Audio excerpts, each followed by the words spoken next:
randomly go into Publix. At least Yeah. I know I don't, because I'm just anxious in general. I'm very different. Like when I got on so the night I ended with talking to him and Campy and befriending them, like the next day I felt a weird sense of happiness that I simply could never remember having before.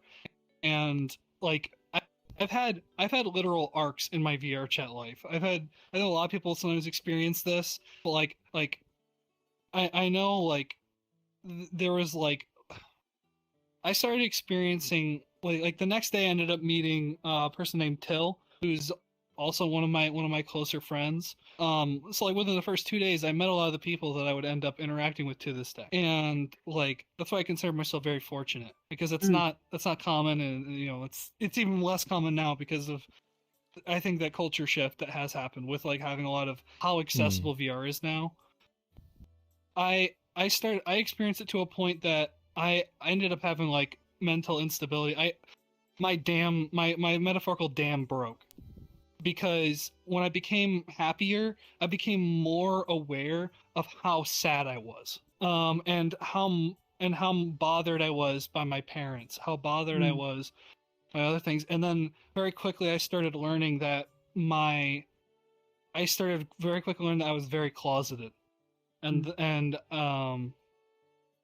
uh there was a lot of things with that. And then I had a different perspective on what my parents were talking about, because now it's like they're talking all these negative things about people who are gay or people who are trans, and I'm just sitting in the back like, this is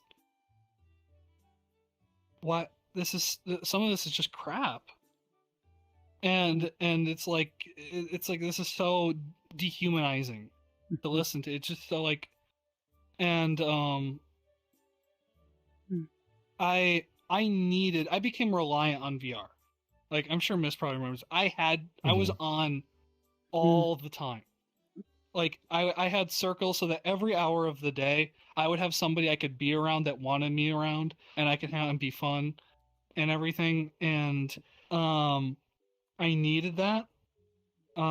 I thought I was just having a good time, and I just liked being happy all the time. I liked interacting and talking to people. And then I found out I was completely like I needed it to basically like I don't want to be too dramatic, but like I did need it to stay alive. That was when I had to actually seek professional mental help so that I could get that, because now that I was aware, I couldn't go back. Yeah. You now had a motivation to find healing, right? You knew what it was like to Yeah. feel I mean, connected and now belonging. it's And kind of yeah.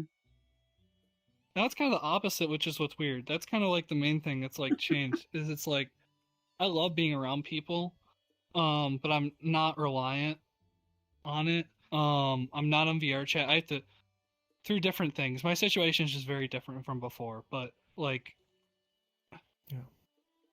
the that night I had with him completely changed me as a person to the degree that like um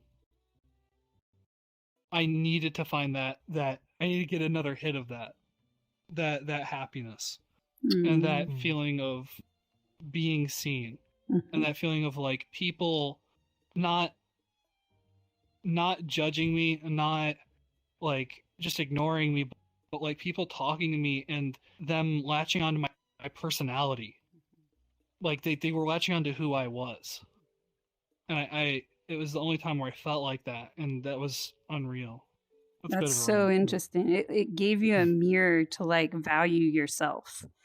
And then that hunger to be valued in physical reality drove you to actually make physical reality work for you and see you also and climb that ladder of, I don't know, social and professional achievement, which is what you've been doing. Huh. I'm very open about who I am now.